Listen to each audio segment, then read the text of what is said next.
Nagmumukmak sa pananabik at uhaw sa dugo, ilang mga mandirigma ng hilaga ang tumitig kay Ghislaine na parang mga halimaw na nag-aabang sa biktima.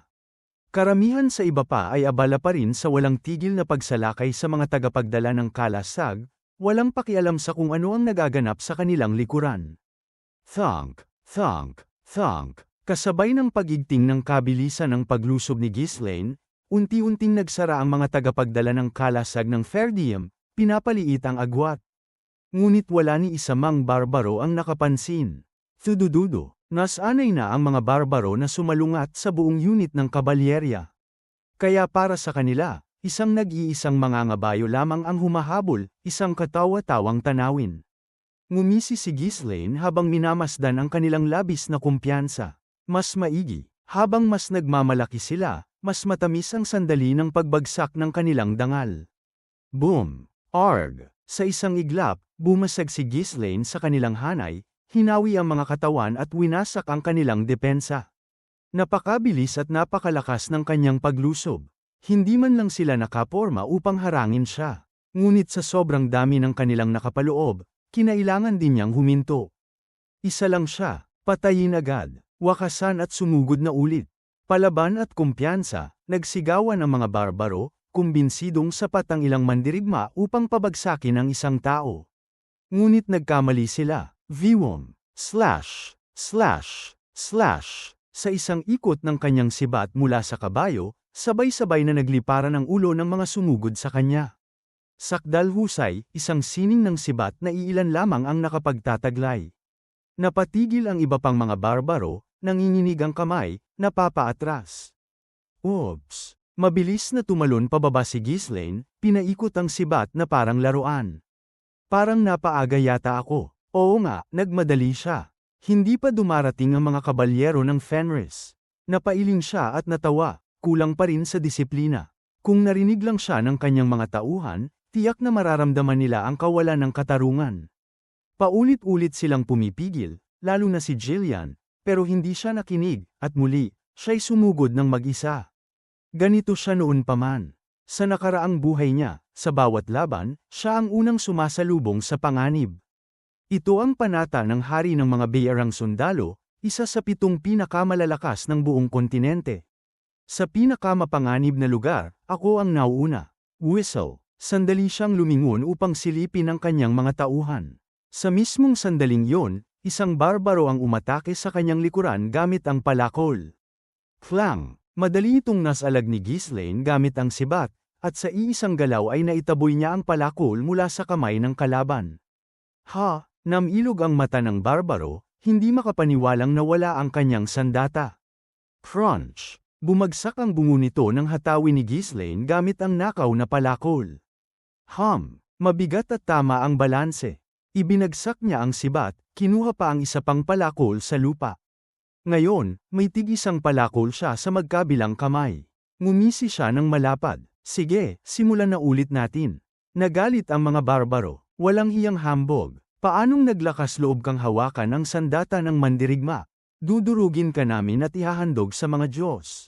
Ngunit sa bawat pagsugod nila, walang humpay na pumapaitaas ang mga palakol ni Ghislaine, pinuputol ang ulo, hinahati ang katawan, at nililikha ang bundok ng bangkay. Nagulat maging ang mga nasa unahan na nakikipagsagupa sa mga kalasag. Sino yun? Paano siya nakarating sa likod natin? Patayin agad. Ngunit sa halip na bumagsak, lalo lamang dumami ang humaharap kay Ghislaine. Boom! Boom! Boom! Bawat hampas ay may kasabay na sigaw ng agaw buhay. Habang damadami ang bangkay, pinalilibutan siya ng mas maraming barbaro. Nais nang sumugod ni Swalter, ngunit mahigpit siyang pinigilan ni Randolph. Delikado, ipinangako natin na magtitiwala tayo sa Ginoo. Kung susugod ka ngayon, sagabal ka lang. Pero nag-iisa si Ghislaine. Darating na ang mga kabalyero. Tingnan mo roon, sandali na lang. Hindi siya basta-basta mabubuwal. Paglingon ni Swalter, tumataas na ang alikabok mula sa paparating na mga kabalyero, ang mga kabalyero ng Fenris, sugod ng sugod. Pinakawalan niya ang pagkakahawak sa espada, pinipigilan ang sariling sumugod. Samantala, basang-basa ng dugo si Ghislaine. Mula sa kanyang katawan, nag-uumapaw ang pulang ambon, isang malademonyong ningning. Crunch! Crunch! Ang mga katawan ay nahahati, ang mga bungoy nadudurog. Maging ang pinakamatatapang sa mga barbaro ay nagsimulang manlumo. Di demonyo. Ang pulang demonyo ay nagbalik. Ito ang senyales ng ating kapahamakan. May alamat sa mga tribo, kapag nagliyab ang gubat ng mga halimaw, lilito ang isang pulang demonyong maligo sa dugo at lilipulin ang lahat. At ngayon, kahit wala sa gubat, si Ghislaine mismo ang bumuhay sa alamat. Ngiti siyang mapangahas, ang mapuputing ngipin nangingintab sa ilalim ng dugong bumabalot. Kung hindi kayo lalapit sa akin, ako ang lalapit sa inyo. At muling sumugod si Ghislaine. Anong klaseng halimaw siya? Napabulalas si Kesto, ang pinuno ng tribo. Masyadong malaki ang naging pinsala. Kinailangan na niyang kumilos. Patayin siya. Lahat kayo. Nagsama-sama ang 12-dosenang war chief at daan-daang mandirigma upang pigilan si Ghislaine. Ngunit walang sino man ang nakapigil ng matagal. Ang kanyang mga galaw ay lalong bumilis, at ang bawat banggaan ng sandata ay naging isang tuloy-tuloy na alingawngaw ng bakal. Sa wakas, dumating na ang Fenris Knights. Thududududo. Nanguna si Jillian, sinugod ang makapal na hanay ng kalaban. Sa likod niya, nakasunod ang buong puwersa. Mahal na Ginoo, sigaw niya habang bumubukas ng daan, desperadong makarating kay Ghislaine. Sa kabilang dulo, sumugod din si Kaur, pikit matang pinipilit makasabay. Lusob, sigaw ni Swalter. Dahan-daang lumiko paloob ang pader ng mga kalasag, unti-unting bumabalot sa mga barbaro. Ngunit huli na para sa mga kaaway. Hindi, napalibutan tayo. Isa itong bitag. Tuluyang sumara ang bilog, sa harap ang mga sibat at kalasag, sa likod ang kabalyerya, at sa loob, si Ghislaine na parang halimaw na lumalamon ng buhay. Lumampas si Ghislaine sa mga bundok ng bangkay at humarap kay Kesto, ang dambuhalang pinuno na panang tato sa katawan. So, ikaw si Kesto? Malamig niyang tanong. Walang hiya ka. Nag-aalab sa galit ang mga mata ng pinuno. Napakalaki ng pinsalang idinulot ng iisang tao. Kahit manalo pa sila ngayon, wasak na ang tribo. Ipapaghiganti ko ito. Ibinuhos ni Kesto ang lahat ng kanyang mana, hawak ang dambuhalang palakol. Sa kulturang barbaro, ang pinuno ay dapat siyang pinakamalakas na mandirigma. At ngayon, walang atrasan. Viwom. Clang! Nag-cruise ang dalawang palakol ni Ghislaine laban sa isang hampas ni Kesto. Sa lakas, bumaon ang paa niya sa lupa. Oh, hindi ka rin basta-basta. Karapat-dapat kang ang pinuno. Bawat hampas ni Kesto ay tila nagpapayanig ng lupa. Malakas siya, ngunit hanggang doon na lang. Ang kanyang mga galaw ay magaspang, kulang sa husay. Nakahanap si Ghislaine ng agwat at buong lakas na hinampes ang leeg. Thuak! Sumirit ang dugo mula sa ugat sa leeg ni Kesto. Ngunit kahit sugatan, muli nitong ibinagsak ang palakol. Di demonyo ka. Napaatras si Ghislaine, may bahid ng paghanga at pagkadismaya sa tinig. Diyos ko, kinakaya mo pa rin? Isinaksak ko ang aking mana sa palakol. Ngunit kahit tumama ito sa mismong puntong pinuntirya ko, hindi man lang lumubog ng malalim ang talam. Nainis si Ghislaine, kaya agad niya inabot ang katawan ni Kesto gamit ang mga sinulid ng mana, sinusubukang atali siya. Erg! Prak! Prak! Prak! Parang isang mabangis na halimaw, umatungal si Kesto nang maramdaman ang puwersang pumipigil sa kanyang katawan. Sa isang iglap, winasak niya ang aking gapos. Imposible. Ang katawan niya, mas kahawig pa kay Victor. O baka mas matibay pa. Biglang sumagi sa isip ko si Victor, ang mandirigmang minsang naghangad maging pinakamahusay na eskrimador ng Hilaga. Siya na napatay ko sa labanan sa Ferdium. Malakas siya, oo, ngunit walang-wala sa halimaw na kaharap ko ngayon. Si Kesto, bagamat salat sa pino at matatas na galaw, ay biniyayaan ng purong lakas at tibay na lumalampas pa sa kakayahan ni Victor. Patay ka na dapat, mamatay ka na. Pulang-pula ang mga mata ni Kesto habang iwinawasiwas ang kanyang dambuhalang palakol. Para siyang isang tipikal na mandirigmang barbaro, walang pakundangan, walang awa. Kung sino mang karaniwang mandirigma ang kaharap niya ngayon, matagal na itong naduraj at naluray. Ngunit ako ay si Ghislaine, isang taong ang talam ng espada ay umabot na sa tugatog. Gayunman, hindi nangangahulugang maaari akong basta-bastang lumapit. Isang malinis na tama lamang mula sa palakol na yon, at tiyak na dudurugin ang aking katawan na parang alikabok. Boom! Boom! Patuloy na nag-uuga ang lupa sa bawat hampas niya. Ngunit dala ng matinding galit, lalo lamang pumangit ang kanyang galaw.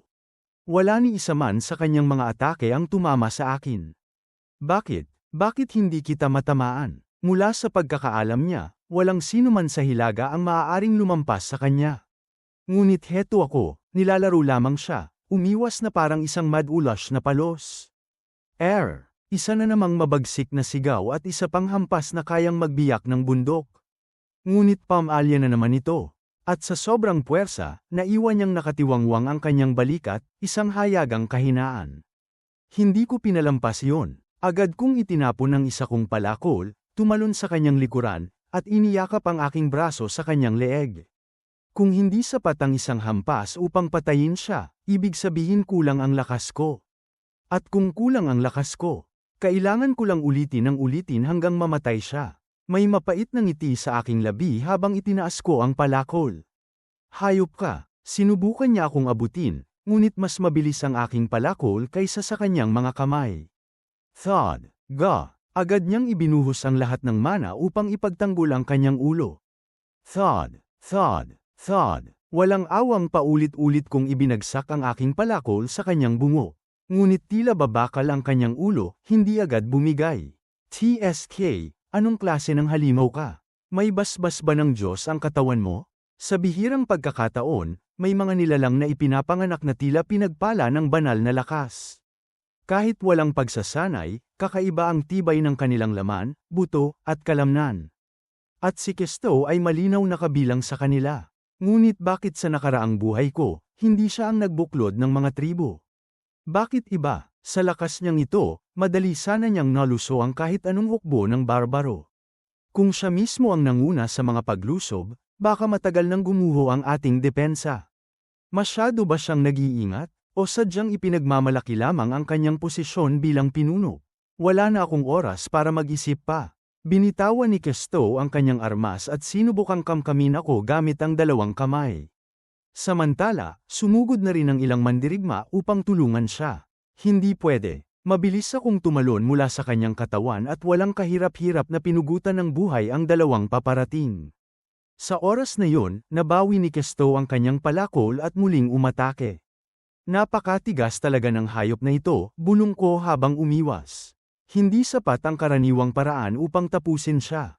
Mabilis kong sinuri ang paligid. Malaki na ang nabawas sa bilang ng kanyang mga mandirigma.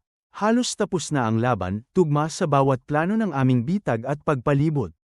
Halos wala kaming naging pinsala. Kailangan ko na siyang tapusin.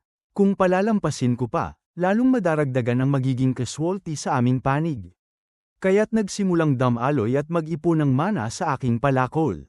Zing! Nanginginig ito sa sobrang bigat ng enerhiya. Habang patuloy kong iniiwasan ang walang habas na atake ni Kesto. Lalo kong pinipiga at pinapatingkad ang lakas. Flare! Nagningges ang pulang mana, umalan-alon at kumulo sa aking kamay. Patay ka na! Ramdam kong pinagsama ni Kesto ang lahat ng lakas niya sa isa pang pag-atake. Ang kanyang dambuhalang palakol ay bumagsak na para bang kayang hatiin ako sa dalawa.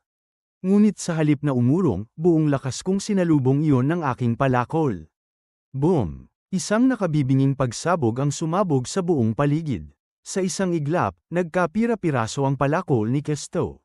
Napatigil ang lahat, lumingon ang mga mandirigmang barbaro, namutla sa tanawing nasaksihan. Nasa gitna ako ng labanan, balot ng usok at pulang liwanag, at buong lakas kong isinaksak ang palakol ko sa ulo ni Kesto. Thunk! Sa lakas na kayang durugin ng isang bakal na palakol, kalahati lamang ng bungo niya ang nawasak. Hindi na niya kakayanin yon. Kahit gaano siya kalakas, walang nilalang ang mabubuhay na hati ang ulo. Bastard! Umuagos ang dugo mula sa kanyang ulo, dumidilig sa lupa. Pilit niyang inaabot ako, ngunit nanginginig na ang kanyang mga kamay, wala nang magawa. Paulit-ulit niyang binibigkas yon, hanggang sa tuluyang maglaho ang liwanag sa kanyang mga mata. Thud! Bumagsak ang dambuhalang katawan ni Kesto, at tuluyang nanahimik. Umakyat ako sa kanyang bangkay at buong lakas na ipinaloob sa tinig ko ang aking sigaw. Patay na si dakilang pinuno Kesto. Nagulantang ang mga barbaro. Ang kanilang pinakamalakas, ang haligi ng Hilaga, gumuho. Kesto, patay na? Imposible, paano kami natalo kahit nagtipon ng ganito karaming mandirigma? Sa fair diem pa tayo natalo. Sa isang iglap, naglaho ang kanilang tapang. Ang ilan ay nagpilit lumaban hanggang huli, ngunit nakapaloob na sila sa aming bitag. At isa-isa silang naligas. Thud, thud, crack, hanggang sa tuluyang lumubog sa katahimikan ang buong kapatagan.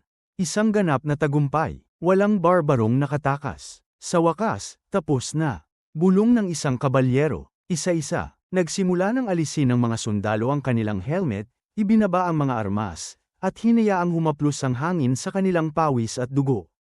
Si Scoven, bagsak na sa lupa, tumawa sa gitna ng kanyang pagod. Hindi ka panipaniwala, sa buong kasaysayan ng fair diem, wala pang nakapuksa ng libu-libong barbaro sa kabila ng kakulangan sa bilang. At ngayon, natupad yun, isang tagumpay na higit pa sa lahat. Ha, panalo tayo, napatay natin silang lahat, mabuhay ang ating batang Panginoon. At ang kanyang halakhak ay naging apoy na nagpasigla sa lahat ng kawal. Hooray! Panalo tayo, lahat sila'y patay na. Ang kanilang sigawan ay iisa ang tinutumbok, ang lalaking nakatayo sa gitna ng larangan, balot ng dugo, ngunit nakangiti. Si Ghislaine, ang batang Panginoon na naman ang nagdala ng tagumpay. Habang pinagmamasdan siya, napailing si Swalter. Sa bawat pagkakataon, mas lalo akong namamangha. Hindi lamang lakas ang taglay niya, kundi pati gilas ng isang pinunong isinilang upang mamuno. At sa pagbulusok ng kanilang hiyawan, isang bagay ang malinaw, isang bagong alamat ang isinilang sa araw na iyon. Boom! Umalingaw-ngaw ang isang dagandong sa loob ng tolda ng durugin ni Warwick, pinuno ng Sunstone Tribe, ang mesa sa isang hampas ng kamao. Isa siya sa mga pinakakilalang tribo sa paligid ng gubat ng mga halimaw. Kakabighani ng balitang dumating, ang hukbo ng kaharian ng Ritanya ay nagsasagawa ng isang malawakang kampanya ng paglupig sa Hilaga. Si Warwick ay may malaking pangarap, pag-isahin ang lahat ng tribo at itatag ang sarili niyang kaharian. Sa mahabang panahon, dahan-dahan niyang pinasunod ang mga kalapit na tribo. Ngunit ngayon, isa-isang nabubura ang mga iyon, at kasama nito, nanganganib mabasag ang kanyang ambisyon. Hindi lamang yun, pati ang kanyang sariling tribo ay nasa bingit ng kapahamakan. Ang pulang demonyo, sabi mo? Tumugon ang mandirigmang nakatayo sa kanyang tabi. Gayon nga, Panginoon, malaganap na ang sabi-sabi na siya mismo ang halimaw mula sa mga alamat. Ganoon ba siya kalakas? Ayon sa mga ulat, ang 11 tribong kumampi sa Windhowl Tribe ay tuluyang nilipol, walang natirang ni isang mandirigma. Pati si dakilang pinuno Kesto, hindi nakaligtas. Napatigil si Warwick, kilala rin siya bilang isa sa pinakamatitibay na war chief sa Hilaga. Ngunit kahit siya, kailanman ay hindi nakalaban ng higit sa 10 tribo ng sabay-sabay. At higit pang nakakagulat ang kasunod na balita. Patay, si Kesto. Oo, sinasabi nilang sa isang labang isa laban isa siya'y napatumba ng pulang demonyo. Imposible. Kaya bang talunin ng isang pinagsamang hukbo ng mga tribo nang walang natamong malaking pinsala? At higit pa, paano natalo si Kesto sa isang duelo? Si Kesto ang naging pinakamabigat na karibal ni Warwick sa Hungarian pag-isahin ng Hilaga. Alam niya kung gaano kalakas ang taong yun. Kayang humarap ni Kesto sa 12-dosenang war chief ng mag-isa at magwagi. Kahit si Warwick, hindi kayang sabihing matatalo niya ito ng may kasiguruhan. Kaya nga't lagi niyang iniiwasan ang tuwirang sagupaan laban sa Windhowl Tribe. Ibig sabihin, hindi lang ito karaniwang hukbo ng kaharian. Nagpadala sila ng isang mandirigmang kayang pumatay kay Kesto. Habang nagbubuntong hininga si Warwick, bigla siyang napatigil at napakunot noo. Ngunit bakit ngayon sila kumikilos? Akala ko ang Hilaga'y iniwan na sa fair diem. Ang alam ko, ang mga maharlika ay abala sa sarili nilang mga tunggalian kaya hindi makabuo ng malaking hukbo. Pati ang mga barbaro ay may balita tungkol sa kahinaan ng Ritanya. Sa kanilang paningin, walang pakialam ang kaharian sa hilagang bahagi. Ang mga maharlika ay abala sa sariling pamunuan. Kaya't malaya silang magwasak at mag-agawa ng nasasakupan. Muli sumagot ang mandirigmang nasa tabi niya. Sa katunayan, hindi raw ito ang mismong hukbo ng kaharian. Ano, kung gayon, sino ang nangunguna?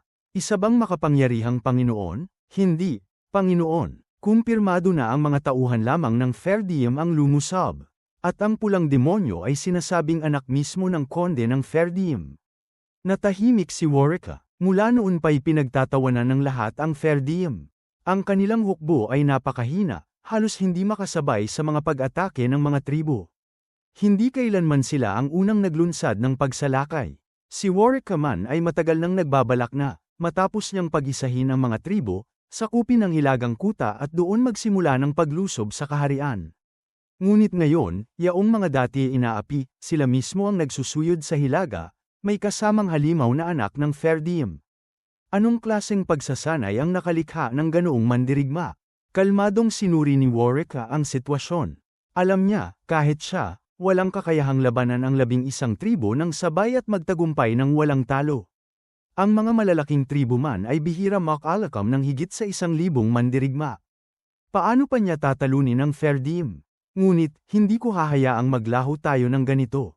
Hindi ako magiging dahilan ng pagkamatay ng ating tribo. Sa kanyang isip, ang pag-urong ay kahihiyan. Ang pagsuko ng walang laban, higit pang kasuklam-suklam. Matapos ang mahabang pag-iisip, inutusan niya ang kasama. Makipag-ugnayan sa Black Cloud Tribe at sa Mountain Echo Tribe. Sabihin mong pansamantalang itigil ang kanilang alitan at makipag-isa sa atin. Ngunit, susunod ba sila? Kung ayaw nilang mamatay sa kamay ng mga tagalabas, wala silang pagpipilian, lalo na kung totoo ang balita tungkol sa pulang demonyo. Sa wakas, nakalikom si Warwick ng 7,000 mandirigma. Ngunit kahit ganoon, hindi niya makita kung paano niya matatalo ang kaaway na lumipol ng 5,000 barbaro at nakapatay kay Casto. Hati ang kanyang isip, kung manalo man sila, maaaring mawala ng sobrang dami ng mandirigma na ikasisira ng kanilang kinabukasan. Naisip niya ang lumalalang kakulangan sa pagkain, ang panganib sa gubat ng mga halimaw, at ang katotohanang mawawalan sila ng kinabukasan kung magpapatuloy sa walang katuturang pagdanak ng dugo. Sa wakas, nagpasya siya. Makipag-usap tayo para sa isang kasunduan. Bagamat binatikos ng ibang mga pinuno ang kanyang mungkahi, pinatahimik sila ni Warwick sa isang hampas ng kamao. Ipinaalala niya sa kanila, paano tayo mabubuhay pagkatapos, kung mawawalan tayo ng mga mandirigma? Anong saysay ng dangal kung mamamatay tayo sa gutom kasama ng ating pamilya? Sa huli, napahinuhod niya ang lahat. At nagsugo sila ng sugo patungo sa Hilagang Kuta. Doon, si Swalter at Ghislaine ang humarap sa mga barbaro. Sa gitna ng kapatagan, nagtayo sila ng mesa upang pag-usapan ang tigil putukan. Ako si Warwick, pinuno ng Sunstone Tribe. Hindi na namin nais ang karagdagang digmaan, aniya, bagamat bakas sa kanyang mukha ang pagngingit-ngit ng sugatang dangal. Tahasang sinabi niya, 5 taong tigil putukan. Ititigil namin ang mga paglusob sa Hilaga. Sisikapin kong pigilan ang mas maliliit na tribo. Ngunit malamig ang tugon ni Swalter. Iyon na ba ang lahat? Matapos lahat ng pagdurusa, ititigil niyo lang at ayos na? Nanindigan si Warwick na iyon ang makakabuti para sa lahat. At bagamat alam ni Swalter na may katwiran, hindi pa rin niya maiwasan ang pagkadismaya. Gayunman, handa na sana siyang tanggapin ito, sapagkat higit na mabuti ang kapayapaan kaysa sa patuloy na pagdanak ng dugo. Ngunit bago pa man niya matapos ang usapan, nagsalita si Ghislaine, malamig at walang bakas ng damdamin. Magbigay kayo ng 5,000 kabayo ngayon din. At sa susunod na 5 taon, 200 kabayo kada taon. Nagulantang si Warwick, ano, sino ka para magtakda ng ganyang kondisyon? At kung tatanggihan ko, mataas ang tingin ni Ghislaine, malamig na tumugon. Kung tatanggihan mo, lahat kayo'y mamamatay ngayon. Hayop ka. Agad na sinunggaban ni Warwick ang kanyang palakol at sinabay na inihagis ito kay Ghislaine, walang alinlangan, handa siyang pumatay kung kinakailangan. Siya rin ay mandirigma ng Hilaga. Kahit na mas pinahahalagahan niya ang politikal na pag-iisip kaysa ang bugso ng lakas kumpara sa ibang mga ligaw, hindi niya matiis ang ganitong malaking kahihiyan. Klang! Mabilis na hinugot ni Ghislaine ang espada at pinigilan ang palakol. Napuno ng isang mapang-unting tawa ang kanyang labi. Gusto mo bang magsimula rito mismo? Walang hiya ka, sinasabi mo bang hindi ka nakikipag-usap? Galit na ang tinig ni Warwick.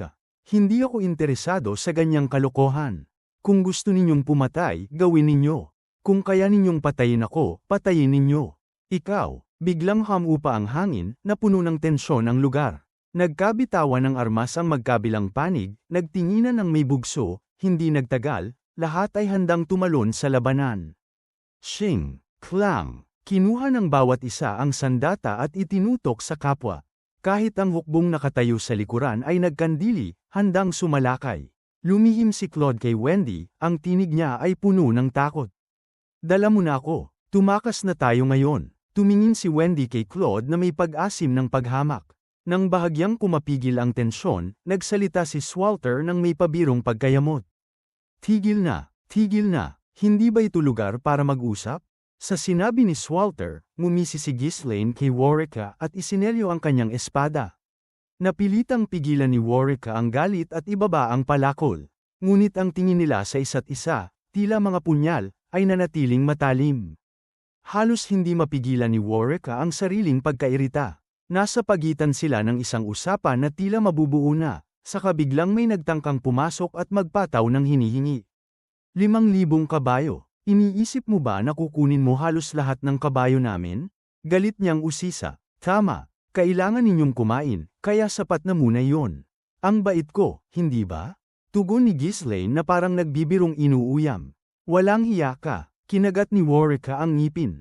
Kung mawawala ang mga kabayo, bababa ang kakayahang gumalaw ng kanilang mga mandirigma, dahil umaasa sila sa pagnanakaw para makakuha ng pagkain, mawawalan sila ng kakayahang magtungo para kumuha ng supply. Nagngingit-ngit si Worrica habang nagsalita, klaroong handang muling umatake. Iisipin mo ba na tatanggapin namin ang katangahan mong yun? Hindi mabubuhay dito ang mandirigmang walang kabayo. Kung ganoon, mamatay kayo rito at kukunin ko na lang ang lahat. Mas madali sa akin ang ganon, mahinang sagot ni Ghislaine. Hayop ka, muli niyang hinawakan ang palakol ng mahigpit. Sa mundong ng mga ligaw, ang pag-usap ay madalas sinusubukan sa pamamagitan ng pagpatay ng ilan, ang pagpatay para magpamalas ng lakas ang nagbubunga kadalasan ng mas pabor na mga termino. Hindi ganito madaling maalis sa kanilang ugali ang ganitong paraan. Bago pa man muling iangat ni Worrica ang armas, may naglaho sa isip niya, may kakaibang pakiramdam. Sandali, napakadali niyang humadlang sa aking palo. Dahil siya ang unang umatake, hindi dapat ganoon kadali ang pag-block ng kalaban kung kinukuha ang oras ng paghahablat ng espada. Nagkibaka ang lamig sa gulugad ni Worrica. Natatagusan ng takot, napapasinghap siyang nagtanong, nanginginig ang boses, ikaw ba, ang pulang demonyo? Ganyan ninyo ako tinawag, pero hindi ako demonyo. Ako'y isang hindi marahas na mapagpasyang tao, sagot ni Ghislaine ng tila napakagaan. Kahit hindi sinsero ang paniniwala ng marami, talagang mas ginusto ni Ghislaine na lutasin ng mapayapa ang mga bagay. Tila palaging dinadala ng mga pangyayari patungo sa karahasan. Nagngingit-ngit si Worrica, tumutulo pa rin ang init ng galit sa kanyang mga galaw, napapailing siya sa kabataang ito. Ang maliit na lubak na ito, kaya bang siya ang pulang demonyo? Ngunit iyan ang taong pumatay kay Casto. Iyon ang sumamsam ng 5,000 mandirigma. Ang pagnanasang subukan ng sarili laban sa ganitong nilalang ay nag-aagawan sa puso niya laban sa takot na naghahari rin. Ngipin, pawis, gulo ng isip, tumingin si Claude na pabuntong hininga at yumuko ng bahagya. Siyempre, hindi matatapos ng payapa sa temper ng binitiwang yon. Kung 5,000 kabayo lang ang hinihingi, baka may sinasang ayunan pa. Ngunit 5,000 kabayo, sino ang magbibigay?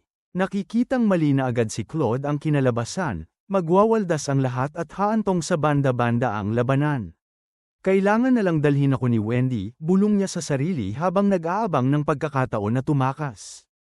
Ngunit biglang may nagbago. Ikaw, si Worrica ay nanatiling nakatayo na nanginginig sa galit, nangingiting halos hindi maabot ang kanyang galit. May kakaiba sa mga mata niya ngayon, hindi madalas makita sa isang ligaw. Bakit biglang ganito? Hinaharap ba niya ang aking palo na ganoon kadali? Nagtatakang isip ni Claude habang nakatitig sa dalawa. Habang nakatindig si Worrica, kampe-kampe ang kamao, sabay na nagsalita si Ghislaine na parang napakakalma lang. Ano pa ang hinihintay mo? Kung gusto mong lumaban, lumaban ka. Kung ibibigay ninyo ang kabayo, gawin ninyo ngayon. O gusto mo ng isa sa isa? Maladay ang hamon yun, parang isang simpleng imbitasyon sa duelo. Tiyak na hindi tama para sa kanya ang mamuno sa pag-uusap, responsibilidad yun ni Swalter. Ngunit kung iniwan sa ama, baka mapalambot lang ang isasantabi niya. Si Swalter ay madaling makiramay at magbigay luwag, maaaring magkamaling magpaubaya. Kaya napasyang siya ang manguna. Kunin ang lahat ng maaari. Kung may lalaban, patayin. Sumagot si Worka, sa galit inililipad ang tingin sa Swalter, lobo ng hilaga. Hindi ka ba ang kinatawa ng pag-uusap na ito? Iyan ba ang iyong panukala? Huminga si Swalter at hinaplos ang noo, pagod. Hindi kailanman nagkakatotoo ang mga bagay kapag napapasok ang anak niya. Noon, agad nilang pinuna ang pagiging bastos ni Ghislaine, ngayon, katahimikan ang namamayani. Lahat ay nakaalam ng mga pagbabago, ang pinagsanib na lakas at ang mga nagagawang himala. May kandangga ng pag-iisa ang damdamin ni Swalter. Para siyang napaupo sa magkabilang hangganan. Anak ko, bakit ka lumisan ng maaga? Sandaling pumuputla ang kanyang mga mata, ngunit agad niyang niyurakan ang emosyon at sumagot, ipinaubaya ko na sa kanya ang lahat. Ayaw nang bumawi sa pagharap sa responsibilidad, masisira pa ang dangal niya. Kaya inilipat niya ang buong usapin kay Ghislaine, at tila wala siyang pakialam sa hanging dumadaloy. Ang sarap ng panahon, bamulong siya na parang wala nang malaking problema. Kulot na, walang hiya, sumigaw si Worka, dahil pati si Swalter ay tila hindi seryosong kumikilos, napapaluha si Worka at unti-unti siyang napaupo, parang natatalo. Hindi ko mapaniwalang mahikayat ko sila, sambit niya nang may panghihinayang. Kung Sunstone Tribe lang ang pinag-uusapan, baka makumbinsi niya. Pero ang mga iba pang tribo ay tiyak na mag-aalsa. Kung mawawala ang mga kabayo ng walang kapalit, mas pipiliin nilang labanan hanggang kamatayan kaysa magsuko. Ngunit hindi din maiiwasan, kung lalaban sila, walang katiyakan na hindi malulugi ng malaki, maaaring tuluyang masira ang pangarap ng pagkakaisa. Habang umiimik siya sa mga bagay na yon, tumingin si Ghislaine sa magkakasunod na hukbo ng mga barbaro at tahimik na nagsabi, akala mo mataas kayo, ngayon handa na kayong makipag-usap. Hayaan niyong bigyan ko kayo ng maliit na tulong. Anong ibig mong sabihin? Tanong ng isa. Sinabi kong pupunuan ko ang ilan sa mga kakulangan ninyo, sagot ni Ghislaine. Isang mandirigma sa tabi ni Worka, si Manggabuho Keda, isang dakilang mandirigma, tumayo at sumigaw. Kukunin ninyo ang pinakamahalagang kabayo namin at pagsasabihin niyo pang magbibigay ng konting tulong. Kay abangan, manggagawa ka ba? Tanong ni Ghislaine ng malamig. Ako si Manggabuho Keda, dakilang mandirigma ng Sunstone Tribe. Wala kaming kailangan, hindi kami magbibigay at hindi kami susuko.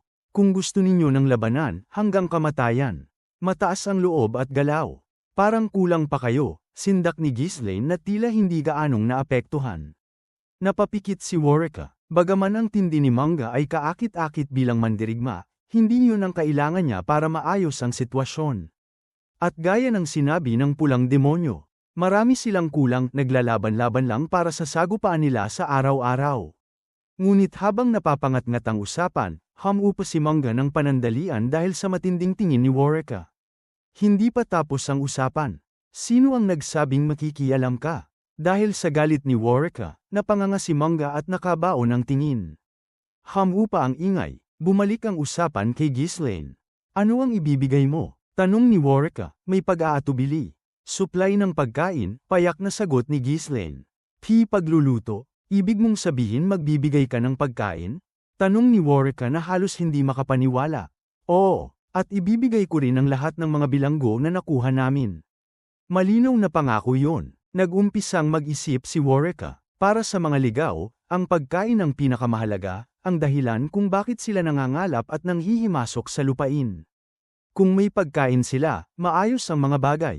Ang pagtanggap sa mga bilanggo ay hindi masama. Karamihan ay matatanda o mahihinang tao, ngunit may mga bata. Ang mga batang iyon ay maaaring lumaki at maging mabubuting mandirigma. Ngunit ang suliranin, habang hindi pa lumalaking ang mga bata, ang mga kasalukuyang mandirigma at pamilya nila ang magpapakain sa kanila. Ang pagbibigay ng pagkain ay panandali ang lunas lamang, kalaunan, kung mawala ng sapat na supply, muling maghihirap ang tribo. Habang nag-iisip si Worka, ngumiti si Ghislaine ng mapang-akit at sinabi, kung mag-aalay kayo ng 200 kabayo bawat taon, ibibigay ko ang pagkain. At ibibigay ko rin sa inyo ang kapamahalaan sa pamamahagi nito. Naiintindihan ninyo ba ang ibig kong sabihin? Nagniningning ang mga mata ni Worka.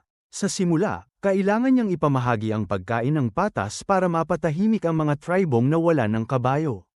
Ngunit pagkatapos, Kung hawak niya ang daloy ng pagkain, magagawa niyang supalin ang iba, at unti-unti silang pagsamasamahin sa ilalim ng kanyang kapangyarihan. Patuloy silang sasalakayin, ngunit hindi ba yun ang plano ko nang magpasakop din, bulong sa isip niya. Ang mga mandirigma, gaano man ka-proud, ay hindi susuko agad kahit hawak niya ang pagkain. Ngunit madalas ang panalo ay mapapapa sa kamay ng may tiyan na puno. Ang Sunstone Tribe ay isa na sa mga pinakamalakas, kung nasa kamay niya ang supply, mas madali niyang makakamit ang pagkakaisa. Nakita ni Ghislaine ang kisap ng kasakiman sa mga mata ni Worika at ngumiti ng bahagya. Alam ko namang tatanggapin niya. Hindi tulad ng ibang mga ligaw, siya ay nag-iisip, at sa kanyang nakaraang buhay, nagtagumpay siya sa pagsasama ng mga tribo. Ang walang isip na pagsalakay ng iba ay hindi makakatapat sa isang leader na marunong magplano. Ngunit kahit na pagkaisa, palaging problema ang supply ng pagkain. Pagkatapos bumagsak ang Fair Diem, hinanap ni Worika ang tulong ng Duke of Delphine, ngunit hindi sapat iyon. Naghanap siya ng pagkakataon sa kaguluhan ng digmaan at ginamit ang pagkakataon para palakasin ang sarili. Nagbigay din siya ng mga regalo kay Ghislaine noon, nag-aasam ng pabor, kukuha lang ako ng ilang lupain. Hindi ko sisirain ang hukbo ng hari, gawin mo ang gusto mo. Ngunit kung hahadlangan mo ang plano ko, dudurugin kita, huwag mag-alala. Makakatulong ako. Ginawa ni Worika ang pananalaki, kinuha ang mga lupang nilusaw ni Ghislaine. Napagpasyahan ni Ghislaine na pansamantalang payagan siyang magpalakas, sapagkat ang kanyang tunay na layunin ay patayin ang ulo ng Duke of Delphine. Siyempre, may balak din siyang lipulin ng tuluyan ang mga ligaw kalaunan, ngunit hindi niya natapos ang planong iyon sa nakaraan. Sa ganitong konteksto ginawa ni Ghislaine ang alok. Si Worika ay kakaiba. Hindi gaanong apektado ng pagkawala ng kabayo dahil pinahahalagahan niya ang pangakong pagkakaroon ng monopolyo sa pagkain at ang mas malaking kapangyarihan na magmumula rito. Matapos mag-isip ng malalim, tumango si Worika ng buong desisyon. Sige, ibibigay ko ang kabayo. Papatunayan ko sa iba, ngunit ang pagkain, lahat ay mapupunta sa akin. Ako ang mamamahala. Mabuti, umuwi ka at kumbinsihin ang ibang tribo. Mapapapayag sila kapag may pagkain na nakaabang. Naglakad palayo si Worika na puno ng pag-asa. Sa isip niya, ang isang dakilang kaharian sa hilaga ay unti-unti nang nabubuo. Nanlaki ang mata ni Claude at napakagat ng dila. Hindi demonyo, demonyo nga talaga. Sa pagkawala ng kabayo, mawawala ang kakayahan ng mga tribo. Ngunit higit pa dyan ang problema, mag-uumpisa ang sabayang pag-aaway sa supply ng pagkain. Lahat ng tribo ay maglalaban para sa pagkain, may sasakupin, may mananakaw, may maghahirap. Kung natahimik ang distribusyon at nagkaisa ang tribo, mapanganib yun para sa Fair Diem. Ngunit si Worika hindi mukhang ganoon kalapa ang pag-iisip, mas malamang gagamitin niya ang pagkaing ibinigay upang patibayin ang sarili. Claude na, nagmumura sa isip, 5 taong tigil putukan. Plano yata niyang pag-isahin ng tribo sa loob ng panahong iyon. Ngunit kahit pinagsama, kakulangan pa rin sa pagkain, kaya uunahin nilang magpasakop sa pagkain. Saka sa supply ang hayop at pagsunod. Maya-maya, naging alipin na nila ng pagkain. Sa pagnanais na hindi mahipit sa likod, ngumiti si Ghislaine ng bahagya. Nakuha ko ang kabayo at nakapaglagay ng tali. Wala na kaming dapat ikabahala sa pag-atake mula sa likod. Kailangan niyang ipanatili ang puwersa. Si Worika ay hindi nakakaunawa nito. Siyempre, kung nagpersige si Worika, papatayin pa rin ni Ghislaine, kahit pa magdusa, sapagkat ang kaligtasan ng kanilang likuran ay mahalaga. Ngayon na hindi sila maaaring lusubin ng ilang taon, maaaring ilipat ni Fair Diem ang kanyang hukbo kung saan man niya gusto. Dumating sa kanyang tenga ang balita tungkol sa digmaan sibil sa pagitan nina Amelia at Baron Valois. Malamang na si Amelia ay mas abala sa pagbawi kay Davon kaysa sa pagsupil sa Fenris Estate. Kahit panalo man siya, kakailanganin ng panahon upang makabawi at mag-ayos.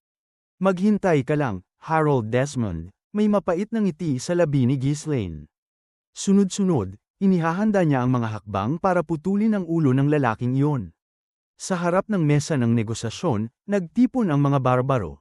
Ang pain na pagkain ang humila sa kanila roon, at halos lahat ay pumayag. May iilang kumontra. Ngunit ang matibay na pangungusap ni Worika ang tumapos sa usapan. Sapagkat ang kanyang tribo ang pinakamakapangyarihan, walang sino man ang makikinabang kung sasalungat sa kanya. Ilang araw makalipas, sa isa pang pagpupulong, nagsalita si Worika ng may kumpiyansa. Nagkasundo na ang lahat ng tribong kaalyado. Sa loob ng 5 taon, ititigil namin ang aming mga pag-atake at pandarambong sa kaharian ng Ritanya. At para sa mga maliit na tribong hindi kabilang sa alyansa, ako mismo ang titiyak na hindi sila makakapang-abala. Sumabat si Ghislaine, malamig ang tinig. Mas mabuting kontrolin mo talaga sila. Kapag napilitan akong bumalik dito dahil sa kanila, may kapalit yan. At simula ngayon, magpapadala ka ng taunang tributo ng mga kabayo sa Hilagang Kuta. Napakagatlabi si Worika. Sa isip-isip niya, nais na niyang hatiin sa 2 ang ulo ng taong ito gamit ang kanyang palakol. Ngunit ang panganib ng digmaan ay masyadong mabigat. Ang totoo, ayaw na niyang maalala ang mga pangalang Ferdium at Fenris. Hindi ko akalain na darating ang araw na katatakutan ko ang pangalang Ferdium. Noong una, hindi niya man lang ito pinapansin. Ang tanging laman ng kanyang isipan ay ang pagkakaisa ng mga tribo. Ngunit heto siya ngayon, nakayuko sa mga taong dati hindi niya tinitingnan. Isang mapait na karanasang hindi niya kailanman malilimutan. At higit sa lahat, hindi siya papayag na dito magtatapos ang lahat. Hintayin niyo lang. Kapag napag-isa ko ang Hilaga, hindi lang Ferdium, kundi pati ang kaharian ng Ritanya ay luluhod sa akin. Hindi ko malilimutan ang kahihiyang ito. Nakikita ang pagkailang sa mukha ni Worika, bahagyang natawa si Ghislaine. Batid na niya kung anong mga bagay ang gumugulo sa isipan ng pinuno. Hindi ka na magkakaroon ng pagkakataon. Ang pamumuno sa isang tribo at ang pamamahala ng isang kaharian ay magkaibang magkaiba. Sa kanyang nakaraang buhay, kahit nagawa pang buuin ni Worika ang isang bansa. Bigo itong pamahalaan ng maayos. Walang sapat na pagkain, walang estruktura, hindi ito kayang tumagal. At kahit hindi niya sinalakay noon, sa kalaunan ay siya rin ang kusang sisilakay sa Ritanya dala ng desperasyon. At doon, tiyak na papatayin siya ni Duque Delphine. Sa panahong yon, ang kaharian ng Ritanya ay napakalakas, isang absolutong monarkiya na walang sinasanto. Tanging isa lamang tulad ni Ghislaine, na kabilang sa 7 pinakamalakas sa kontinente, ang makakatayo laban sa kaharian. Ngunit si Worika, walang pag-asa. Kung nagkaroon lang ako ng mas mahabang panahon, winasak ko na sana sila ng tuluyan. Sayang, upang ganap na lipulin hindi lamang ang mga tribo ni Worika kundi lahat ng barbaro, hindi sapat ang ilang buwan. Ngunit hindi maaaring manatili roon ng matagal si Ghislaine, hindi niya pwedeng iwan si Harold ng matagal. Ayos na rin, hindi ito ang huli kong pagkakataon. Kapag natapos na ang digmaang sibil, si Worika ay mapipilitang pumili, ganap na pagsuko o ganap na paglipol.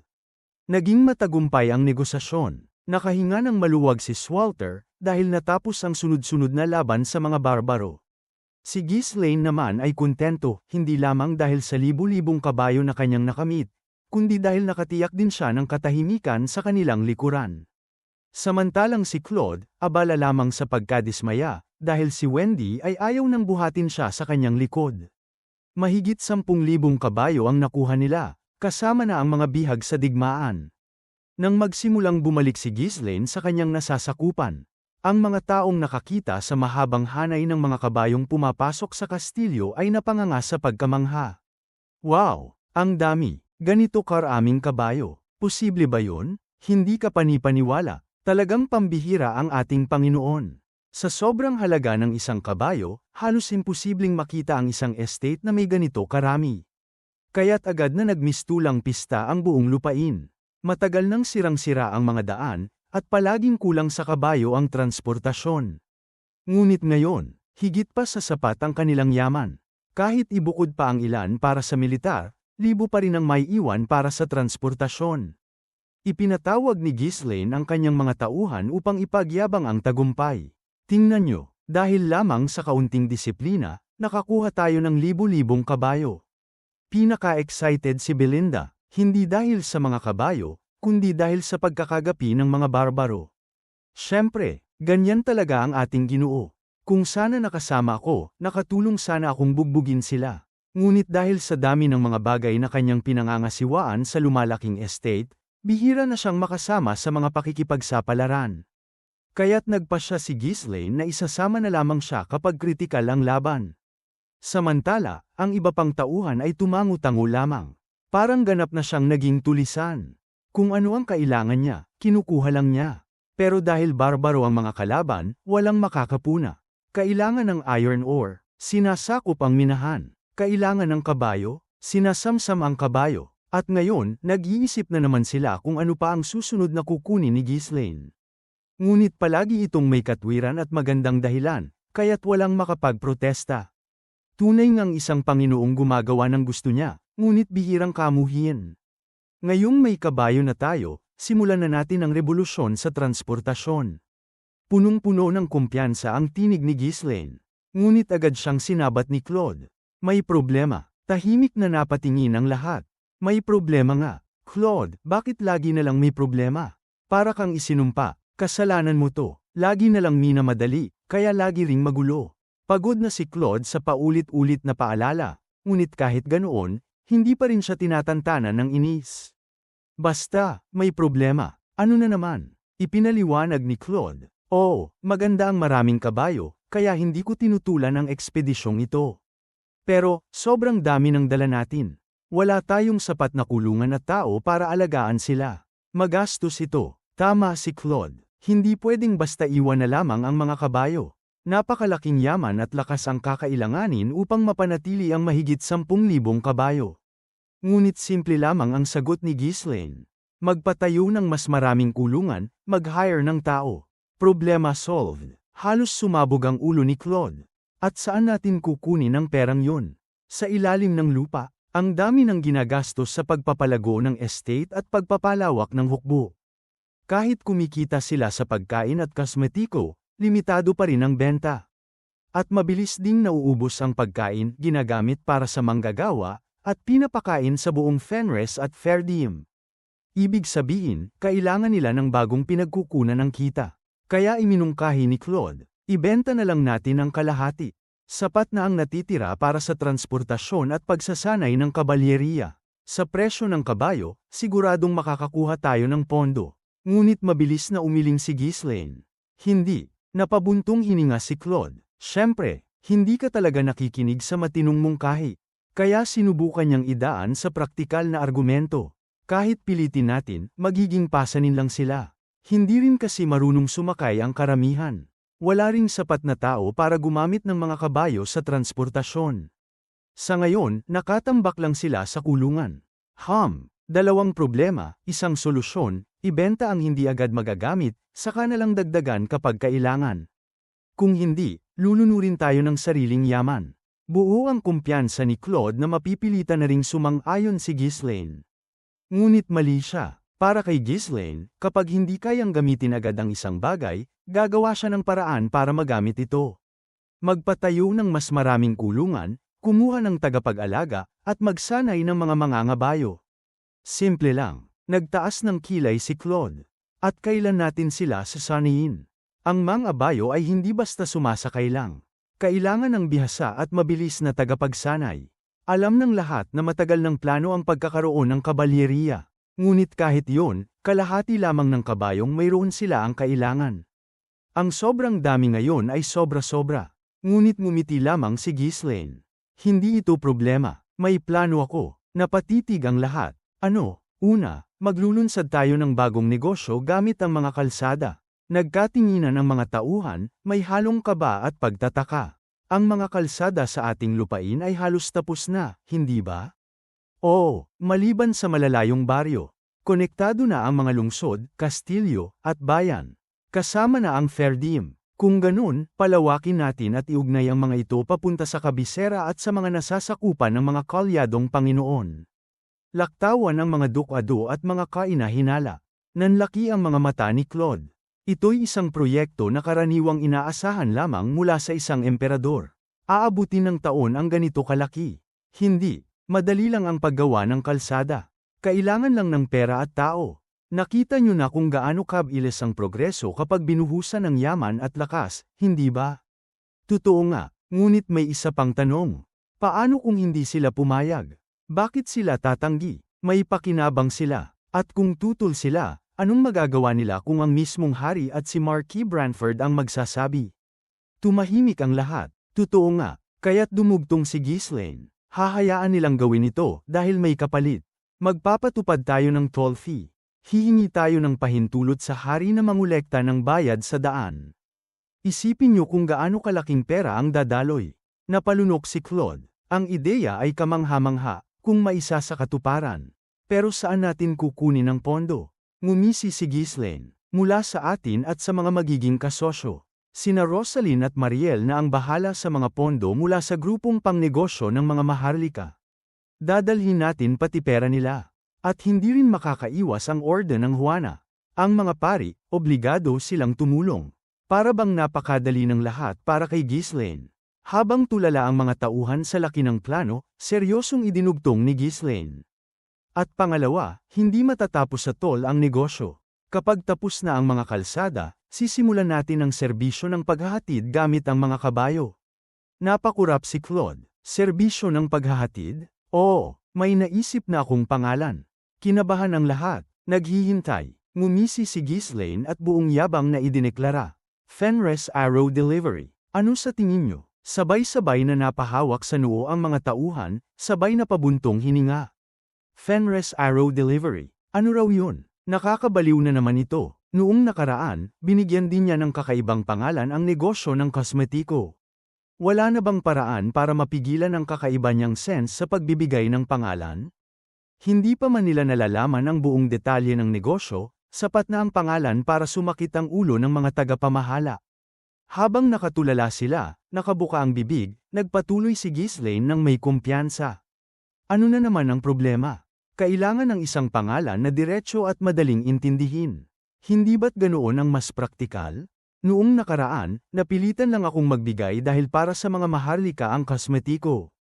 Tama ba? Mas matagal pa ang panahong ginugol ni Ghislaine bilang bayarang mandirigma kaysa bilang isang maharlika. Kaya natural na mas gusto niya ang mabilis at prangkang pangalan kaysa sa magagarbong salitang wala namang silbi. Sa totoo lang, medyo nanghihinayang pa rin siya na hindi niya naituloy ang pangalang Lovely Bling Bling. Ngunit dahil negatibo ang naging tugon noon, at para rin naman yun sa mararangyang maharlika, pinakawalan niya. Sa pagkakataong ito, hindi na siya papayag na umurong. Tahimik na nakikinig si Claude hanggang sa tuluyang nagsalita. Ano ba talaga itong tinatawag mong arrow delivery? May ideya na ako, pero maaari mo bang ipaliwanag ng malinaw? Simple lang. Isa itong negosyo kung saan magdadala tayo ng mga sulat at gamit para sa mga tao. Oh, magkakabit tayo ng mga opisina ng telegrapo, sa bawat bayan at nayon, maniningil ng maliit na bayad, at sisiguraduhin ang ligtas na paghahatid ng mga sulat at kargamento. Ang layunin ay magkaroon ng mga opisina sa bawat pamayanang konektado ng mga kalsada. Sa panahong yun, hindi madaling magpadala ng liham o bagay sa malalayong kamag-anak o kakilala. Umaasa lamang ang mga karaniwang mamamayan sa mga manlalakbay, mga ngalakal, o sundalo kapag may dumaraan. Kung tatangkain nilang magpasugo sa isang guild ng mga ngalakal o mag-upa ng tao, napakamahal nito para sa mga maralitang nasasakupan. Kaya't kadalasan, inaabot ng ilang buwan bago makarating ang isang liham. Ngunit kung ang mismong pyudo ang magsasagawa ng ganitong serbisyo, magiging madali para sa kahit sino na magpadala ng sulat at gamit. Nagpatuloy si Ghislaine na tila hindi pa tapos. Dahil kailangang magkaugnay ang mga kalsada, magsisimula muna tayo dito sa ating nasasakupan. Kahit ganoon, marami na agad ang gagamit nito. Lalo na ang mga sundalong malayo sa kanilang pamilya, wala silang ibang paraan kundi gumamit ng serbisyo. Tahimik na tumango-tango ang mga tagapamahala. Kahit sa mga lugar na hindi pa konektado, maaari pa rin, pero mas matagal nga lang. Ang mahalaga ay maitatag natin ang sistema rito muna. Kapag matibay na, maaari na itong gamitin ng mga kabalyero, administrador, at maging ng mga dayo, ngunit mas mataas ang bayad nila. Lahat ay namangha. Malinaw na may malaking potensyal ang planong ito. Hindi puro katutubo ang nakatira sa Fenris. Dahil sa mga digmaan at pagsasanib ng mga teritoryo, may halong mga taga-Fair Diem, Digold, at Cabaldi, umaabot sa libo ang mga migrante. Bukod pa rito, maraming kabalyero at administrador ang dumating sa imbitasyon ni Ghislaine, iniwan ang kani-kanilang pamilya. Para sa mga sundalong ganap na malayo sa kanilang tahanan, ang kakayahang makapagdala ng liham ay malaking tulong sa kanilang moral. At hindi lang yon, kapag buo na ang sistema, mas madali ring makakuha ng mga produkto ang mga tao. Habang mas mabilis ang komunikasyon sa pagitan ng mga bayan, mas mabilis nating malalaman kung ano ang kakulangan ng supply. Sa puntong yon, pinagpawisan ng malamig si Claude. Ano ito? Paano niya naisip ito? Ibang-iba ito sa mga negosyong ginawa niya dati. Kung magtatagumpay, napakalaking pera ang kikitain. Karapatan sa buwis ng kalsada at serbisyo ng paghahatid na kayang abutin ang kalahati ng kaharian. Ngumisi si Ghislaine habang pinagmamasdan ang nag-iisip na si Claude. Marami akong naging trabaho bilang tagahatid noong baguhan pa akong mandirigma. Hanggang ngayon, karaniwan ang inuupahan ng mga mandirigma upang maghatid ng mahahalagang bagay. O kaya na may magsilbing tagapaghatid ng mismong tao patungo sa kanilang pupuntahan. Sa nakaraan, karaniwan na ito. Ngunit kung gagawin ko itong organisadong negosyo, kikita ako at makikinabang din ang kaharian. Hindi lang ito para sa pera. Sa panahon ng kapayapaan, magiging negosyo ng delivery. Sa panahon ng digmaan, magiging mahalagang sistema ng komunikasyon. Kaya't kung gagawin din naman ito balang araw, bakit hindi pa pagkakitaan? Habang puno ng kumpiyansa si Ghislaine, nagsimulang magplano si Claude. Napakarami na niyang nailunsad na kakaibang gawain, pero lagi pa ring nagtatagumpay. Malamang ito rin ay magtagumpay. Hindi problema ang paggawa ng kalsada kung may sapat na pera at tao. Ganoon din ang pagtatayo ng mga estasyon at kamalig para sa kabayo. Ngunit may isang bagay na hindi malulutas kahit magtapon ng maraming tao. Kulang tayo sa mga marunong sumakay ng kabayo. Ano ang silbi ng kalsada kung walang kayang maghatid? Hindi ka naman siguro uutang ng mga mangangabayo mula sa ibang lords. Ang kabalyerya ay isang piling unit ng militar, at hindi sila ipapahiram. Doon papasok ang plano kong magtayo ng sariling mga mangangabayo. Kapag may kagipitan, kabalyerya sila, kung wala naman, sila ang maghahatid ng sulat. Matagal ko nang balak gumawa ng unit ng kabalyerya, kaya swak ito. Para kay Ghislaine, ito ay napakatalino. Habang kumikita sa negosyo, nahahasa rin ang mga sundalo. Ito rin ang dahilan kung bakit napakaraming kabayo ang ipinaangkit niya. Nagulat ang lahat, talagang gagawin niyang sundalo at tagapaghatid ng sabayang mga tao. Masisira sila sa sobrang trabaho. Bakit ba ayaw niyang mamuhay ng komportable gayong mayaman na ang ating pyudo? Ngunit hindi lahat ay negatibo. May ilan ding nakakita ng magandang pagkakataon. Kung tunay na magagawa ito, magiging napakalaking yaman ang negosyo. Delivery personnel, delivery soldiers. Siya mismo ang lumilikha ng bagong hanap buhay. Sa kaharian, wala pang formal na organisasyong gumagawa ng ganitong negosyo ng transportasyon. Walang sino mang nag-isip na mag-ugnay ng kalsada sa ganoong lawak. Ngayong mas marami na silang tao at kabayo, tila posible na. Kaya't matapos ang ilang pag-aalinlangan, napabuntong hininga si Claude. Sige, magpapadala ako ng mga tao sa iba't ibang pyudo at sa kabisera para iharap ang panukala. Kailangan nating simulan agad ang paggawa ng kalsada at siguruhin ang karapatang maningil ng buwis. Sa pagsasanay ng kabalyerya, aabutin ito ng panahon, kaya sa umpisa, tiyak na malaki ang lugi. Ngunit pinutol siya ni Ghislaine. Anong lugi? Hindi tayo malulugi. 1 buwan o 2 lang, may kabalyerya na tayo. May plano na ako. Ano? Imposible yon. Walang kabalyerya ang mahuhubog sa ganoong ikling panahon. Ngumisi ng palihim si Ghislaine. Hindi imposible. Panahon na para gamitin ng mga elf. Makalipas ang ilang buwan mula nang simulan ng mga elf ang kanilang pagsasanay sa katawan, nagpasya si Ghislaine na silipin ang progreso. Mula sa malayo, umalingaw-ngaw ang tinig ni Gordon. 1, 2, 3, 4, 5. Ngumiti si Ghislaine at binilisan ang hakbang. Ngunit pagdating nila sa lugar, napatigil ang lahat sa pagkagulat. Mga elf ba talaga ang mga ito? Halos hindi na makilala ang mga elf. Ang kanilang mga katawan ay umalsa ng sobra-sobra. Malalaki ang balikat, namumukol ang trapezius, at maging ang pag-ikot ng ulo ay tila mahirap. Halos kamukha na nila si Gordon. At ang mas masama, manipis ang kanilang mga binti. Halatang puro pang itaas ang kanilang tinutukan. Tahimik na tumitig si Ghislaine. Ano itong ginawa nila? Masayang lumapit si Gordon. Aba, Panginoon, kakabalik niyo lang. Tingnan ninyo, mahigpit kong pinatupad ang pagsasanay sa katawan. Sunod, ibubuo namin ang pangilalim. Nag-flex pa ang mga elf, tuwang-tuwa sa bago nilang anyo. Masaya pala ito kapag nasanay ka. Ha ha ha, dahil sa mga muscle na ito, mas buo ang tiwala ko sa sarili. Nanahimik si Ghislaine, saka tumingin sa mga kasama niyang tagapamahala. Bakit walang pumihil sa ganito? Nagyuko ng ulo ang ilan. Mas marami kaming gawain. Inisip naming maayos naman ang takbo. Humingi ng paumanhin si Jillian. Kasalanan ko. Inutusan ko lang si Gordon na magpatibay ng stamina. Ngunit mali ang pagkaintindi niya. Pinatahimik ni Ghislaine ang lahat. Ayusin natin ito. Papayat ang sobrang muscle. Saka lang natin sila huhubugin sa tamang unit. Masayang naglapit muli si Gordon, ngunit bago pa siya makapagsalita, tahimik na binugbog siya ni Jillian. Samantala, si Aisken lang ang nanatiling may normal na pangangatawan, dahil sa catamaran at palagi ang pagliban sa ensayo. Kitang-kita nyo, kung hindi kayo nagpadala, sana kagaya ko kayo. Lynn, astig, at balanse. Pinatawag ni Ghislaine ang mga elf. Tapos na ang ganitong uri ng pagsasanay. Simula ngayon, makikipagtulungan kayo kay Jillian. At higit sa lahat, lilipat na tayo sa bagong gawain. Nagkatinginan ang mga elf. Simula ngayon, magiging mga tagasanay kayo ng kabayo. Tungkulin niyo ang pakisamahan at sanayin ang mga kabayo para masakiyan agad. Nanlaki ang mga mata ni Aisken. Ano raw?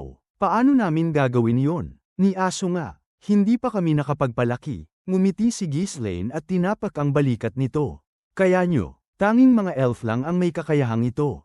Gamitin ninyo ang inyong natatanging communion ability.